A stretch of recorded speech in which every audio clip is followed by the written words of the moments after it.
So this is weird, right? A little bit, yeah. It's kind of like that episode of Seinfeld where George and Elaine are forced to hang out, but the only thing they can talk about is make fun of Jerry. So you want to make fun of Bo for a little? Kind of. I mean, I'm used to just making fun of you. Oh, well. I was going to say, like, hey, don't you hate when Bo tells you to watch a movie so much, right? I just don't watch them. Yeah, and me then neither. I tell him, I'm like, oh, it's on the list. See? And then 6 months later, he's like, did you watch it? And I'm like, no, but I did think about it. See? This is good.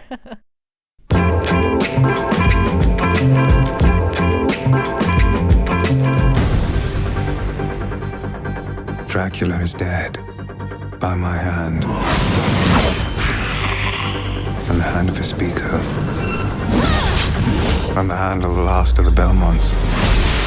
Hello, everybody, and welcome back to another episode of Nerd Soup. I am Aaron, the Nerd Soup Monkey, along here with Marissa, and today we're going to be reviewing Castlevania Season 3.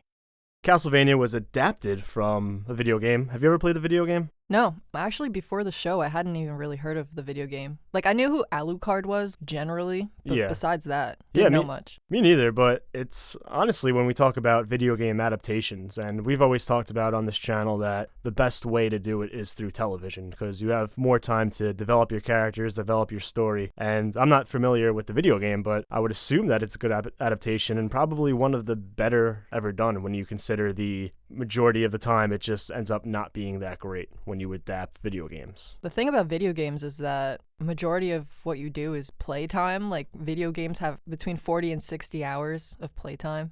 Yeah, and I think when I checked the video game out, it was like old systems. Super old. They weren't really focusing on stories too much back then, so it might have been easier to adapt, but the show overall, I think the first two seasons I thought were pretty great. Yeah, I was surprised when I heard about Season 3. Seasons 1 and 2, Season 2, like, you know, spoilers, I guess, they kill Dracula. So where do you go after that? I assumed they'd done everything they'd wanted to do. Yeah, well, they say the first two seasons was adapted from Castlevania 3, Dracula's Curse. And it very much felt like an ending with Season 2, but they came back for Season 3, and I'm not going to say it was bad, but I think it was definitely a bit of a step back from the first two seasons.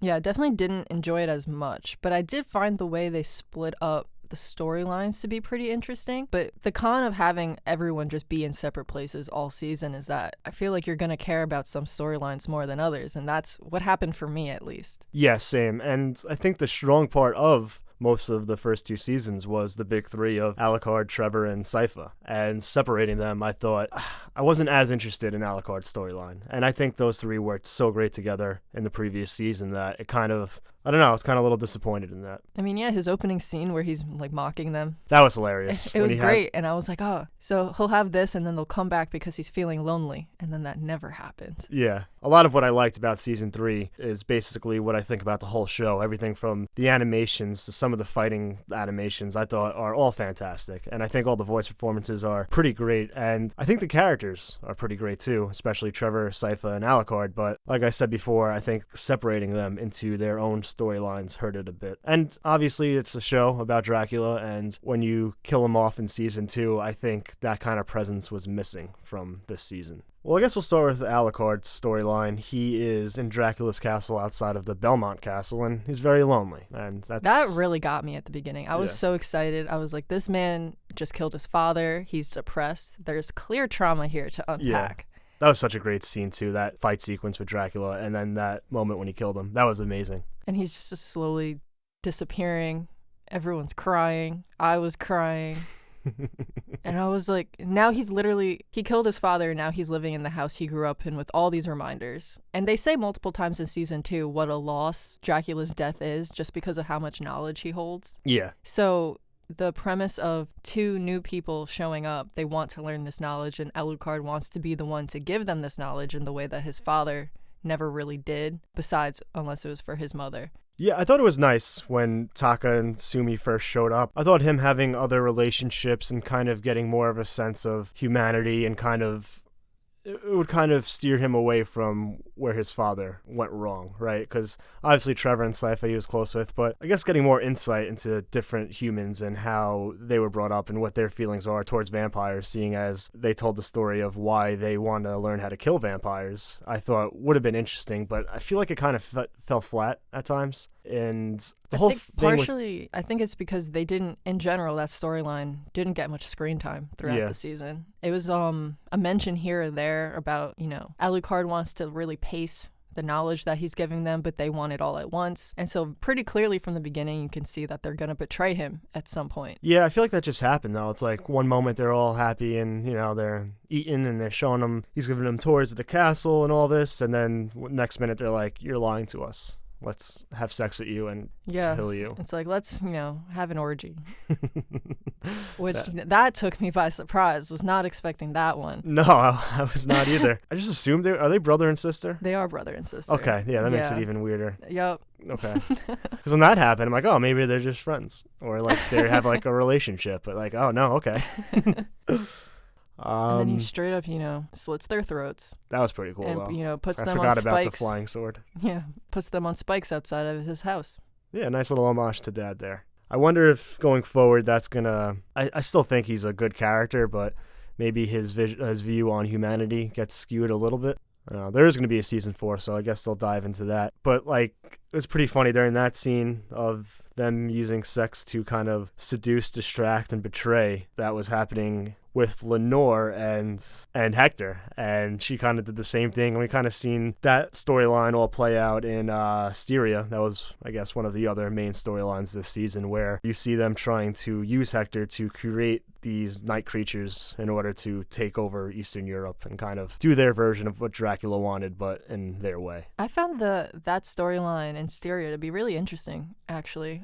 The concept of, like, they have this round table and they're discussing everything, and, Carmela has this council and they all make fun of her, but it's very clear that they're friendly and she's like the one who has the big ideas, and then they find ways to put them into action. Yeah, I like how they all have like their own role. Lenore is the diplomat, Marana like the strategist, and Striga like the military commander. So it's kind of like what, I guess, how Carmilla in season 2, how she didn't like how things are being ran by Dracula. I guess this is her version or her idea of a better way to do things. It's also because she intends to win. Like, she wants to be successful. They made it pretty clear in season 2 that ultimately Dracula just wanted to die. Yeah, it was like a suicide mission for him, and his heart wasn't really in it. And Carmilla was like, yeah, I want to kill all these humans, or at very least farm them so we can eat. But the relationship between Hector and Lenore itself, I mean, from the beginning, you know what she's going to do to him. Yeah. So I feel like it kind of, like, watching him slowly come to trust her, I feel like there was no tension in it because you know exactly how it was going to end. Like, she was going to betray him. Yeah, I felt bad. He's had a rough go recently. And it's like it's at some point I was like, are you just going to keep making these mistakes? Like, how many times are you just going to trust someone? And men are weak, man. Lenore comes up, giving him some food and looking like that. He's like, all right, It's like, what else am I going to do at this point? She can clearly just beat the shit out of me at will. Might as well just go along with it. I think she kind of she likes him as like a pet, I guess. I mean, yeah, which is extremely strange. But, they're vampires, so it makes sense that they'd view humans like that. Yeah, we've seen their superiority complex when it comes to humanity, but I thought Hector and even Isaac too are both some of the more interesting characters in the series because both of them are humans, but obviously supported Dracula in his quest to kill all humans. Both had it, Hector obviously wanted to have it more humane and humans would still exist. Isaac was just like, fuck him. He'll probably kill me too, but, I hate humanity. And it is interesting to look at what humanity can do to its own people to have them to have these radical ideas and want to help exterminate everybody. And with Isaac specifically, it was people keep showing him kindness on his journey to go, find Carmilla and kill her and everyone in Styria. And he has a moment where he's like, oh, maybe humans aren't so bad. And then they immediately betray him every single time. Well, it happened, 2 times at the very least? Yeah. Well, the captain tells him, why don't you use your knowledge and your abilities to try to make humanity better? And he's like, maybe you're right. And really, he gets off the boat, and it's like, get out of here. The captain clearly heard what was going on, and he was like, I gotta go. Yeah. Also, don't show up with a bunch of demon creatures from hell. Yeah. That might make people be more inviting to you. If someone showed up at my house with, a bunch of hell demon creatures, I'd be like, I kind of don't want you to come in. Please leave. And if they were like, I can also turn you into one of these things. And I will. It doesn't even matter how if you're nice to me, what you do. Yeah. Like, this will happen to you, and there's nothing you can do about it. I love that sequence when he's just stabbing them and changing them right on the bat, like right in the middle of this big fight scene. I thought that was pretty cool. And also the end fight scene when he goes to that guy who has all the, I don't know, I guess he's a magician. He has the entire town. Basically, he's enslaved them all. Yes. And the only person left is a different forge master. Who, like, the forge master is left in the old town. Yeah. And everyone else has been taken. So I thought all that like stuff was pretty cool. Even like the night creature that he can talk to. I thought that was a great scene where he's discussing his views on humanity and all that. So I don't know. And we saw in previous seasons why Isaac has this hatred for humanity. He was abused and treated wrong throughout his whole life. He was a slave, wasn't he? I believe so. And so you can get why, and he does try at times, but like you said, every time he has that like internal struggle of maybe he should take a different approach, it just gets, someone treats him with unkindness and he's just back to, all right, we'll turn you into a demon monster then. And it takes so little. Yeah. It's like if someone walked by him and like maybe accidentally stepped on his foot, he's like, another reason for me to It's like, I'll have Coke, destroy please. Humanity. I'll have a Coke. Is Pepsi okay? He's like, no, it's not.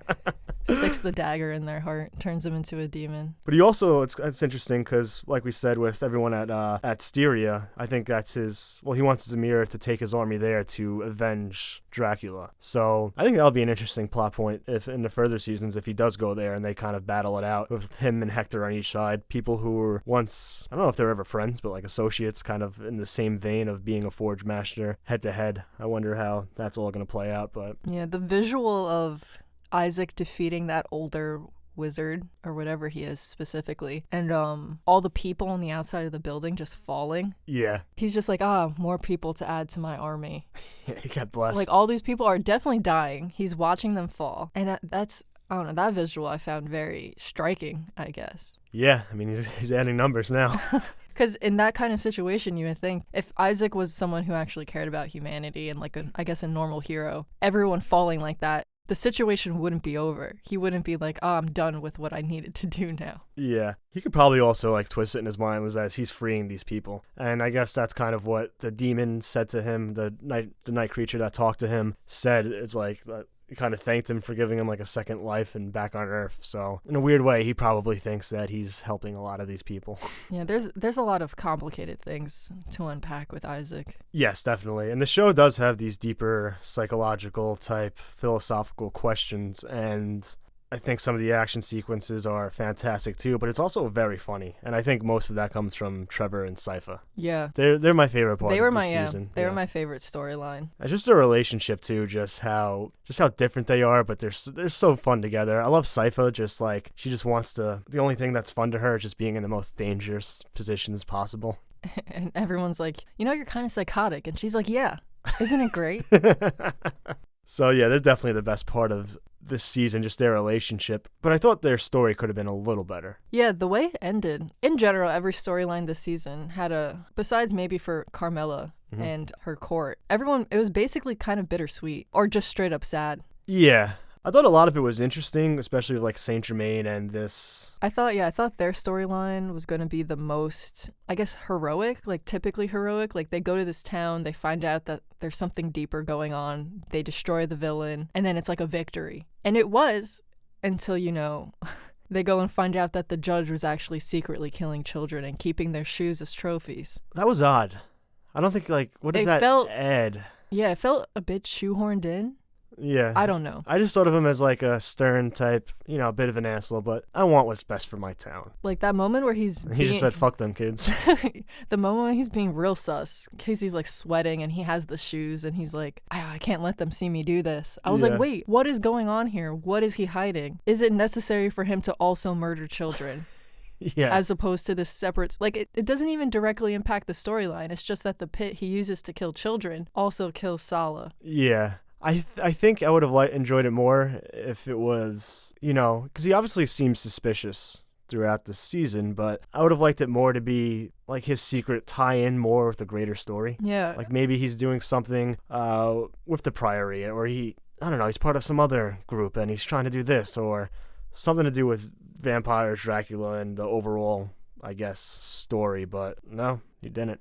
The overall theme of this season was disillusionment. Like Alucard, disillusioned from, his grand quest of, giving knowledge to humans. Trevor and Sypha, like they like doing this thing, going hunting monsters. It's always exciting, always something new. But after this, they're kind of depressed too. Yeah. Isaac, depressed all season. Any moment he has of hope is immediately crushed. Hector, now he's enslaved. Yeah. I think the only happy people were the Carmilla and his court. They seem to just be chilling, vibing. Yeah, they got what they wanted. Everything is great for them. They're about to go, enact their conquest. But everyone else, pretty sad. I did find it somewhat interesting, though, with Saint Germain trying to get into this priory and learn what Sala and his monks are doing and how kind of they got turned from being, I guess, these holy men to just being straight up Satan worshippers or devil or Dracula worshippers, because that's their plan, to bring back Dracula. And I was like, hell yeah, that's awesome. Bring Dracula Honestly, back, because it'll make for better. When they killed Dracula in season 2, I was like, oh, are they going to bring him back now? How long will it take for them to bring him back? And it seems that they got pretty close. Yeah, but it was nice him hanging him. out with Lisa. Yeah, because I think that's one of the more intriguing elements of the show. It's just how Dracula was betrayed by humanity when they burned Lisa for being a witch, and just because she actually did science and believed in science, oh, must be a witch. And kind of that, just seeing him in the earlier episodes, kind of, and some of the flashbacks, listening to her, embracing humanity, and humanity to turn their back on him and kill his wife, that causing him to go on this murderous rampage. But at the end of the day, he's just depressed and kind of wants to join his wife. So that was so intriguing, this storyline, and they kind of they follow suit with a lot of those themes with other characters, but I don't think it's just as strong as that. No. And they somewhat replicated it with Alucard, but not to the same degree. You can tell Alucard's not ready to pick up his dad's mission, his dad's dying wish of killing all of humanity. You're getting close, though. He's got the stakes outside. Yeah. I don't know. I would like to see them all kind of... Yeah, I wanted to see them at any point just come together. Yeah, because even when they were together in the library, I saw, I think some people might find that stuff boring or filler, but I enjoyed those scenes of them all three together and kind of learning more about this world. It's the banter, really. Yeah, it really is. It's fun seeing them interact. I think that end battle, though, outside the Priory is pretty cool. When Sypha does her magic and all this crazy stuff. She's just slicing people. It's awesome. And then you cut to Trevor, and he has his whip, and he's going crazy. And I don't know. It's just very gruesome at times, too, but they do a great job of capturing. Also, Saint Germain's a time traveler, right? I guess, this portal, the infinite corridor type thing. I wasn't really... Because he mentions toilet paper at one point. Yeah. I wasn't really... and everyone's like, what is that? I wasn't really too sure how that thing works, but it was interesting how you can go to different, I guess, times and dimensions, and you can go to hell and all these different things. So I wonder if he does come back, because he just wants to get his wife, because she's stuck in... an upside-down world. Yeah, I mean, if they do bring back Dracula, if they don't use the infinite corridor, then that's an opportunity lost. Yeah, because it's really, I guess, unless Alucard becomes the next Dracula, where does this story go? I honestly have no idea. From a plot standpoint, it's clear, Carmilla and her group are going to try to, Yeah, I guess that would do their conquest. The natural progression is... That could be the thing that brings Trevor, Sypha, and Alucard back together. Yeah. There might be, some tension because Alucard has, humans staked in front of his house. But I don't think Trevor is all too big on humanity either. So, they tried to kill you? That might... I mean, he has that moment of crisis when he realizes, he's like, oh, one girl smiles at you and now you're doing all these things for her. Yeah. Even liking humanity a little bit. He was like, I was feeling much better when no one liked me, and all I did was get drunk in some bars. So it seems like we're on the same page here. Season 3, a little step back, but still enjoyable. And I think the strongest part of this series is the characters. So, anytime Sypha and Trevor are going to be bantering back and forth, I think I'm gonna enjoy it. Yeah, they're always fun. Yeah. In general, the season was clear setup for what they wanted to do in season 4. So, I'm excited to see what they do. Yeah, it's a very easy watch. I think some of the episodes are 22 minutes. Yeah, which is great, especially for my attention span. Yeah, so you can bust out a couple episodes, take a break, and kind of rejoin it whenever, and it's very easy to watch. So I would definitely recommend this show. A lot easier to watch than Breaking Bad, right? I mean, I did get to season 3. Well, like we said in the beginning, it's always good to not watch what Bo recommends. It gives you some leverage. Yeah, I hope he takes it to his grave. Well, would you look at that? It's finally over. Hey guys, Bo Oliver here for one final send-off. Now, before I beg you guys to like and share this video, I'd like to thank our very special Patreon pledgers. We are very proud of the community we've been able to build here at NerdSoup, and it would not have been possible without our Patreon supporters. You guys are the true MVPs of this channel. Everything I've said, you keep the fridge full, you keep the lights on. There aren't enough words to thank you guys, but we'll do it anyway. Thank you. And we have a few videos coming up that have been suggested to us by Patreon pledgers. My Hero Academia, Neon Genesis Evangelion, and Full Metal Alchemist will be reviewed by Marissa, and yours truly, and Castlevania, which will be reviewed by Marissa and Aaron. And if you'd like to consider donating to our Patreon page, you can visit patreon.com/nerdsoup and check out some of the rewards we offer to our listeners. And really, we'd like to thank everyone who takes the time out of their day to watch our videos. Patreon pledger or not, your support is what keeps us motivated to keep giving the world our opinions on movies and TV shows and video games and pop culture, even though no one asked for it. We're still here, we're still yapping, and we hope you continue to join us. I'm Bo Oliver, and I support this message.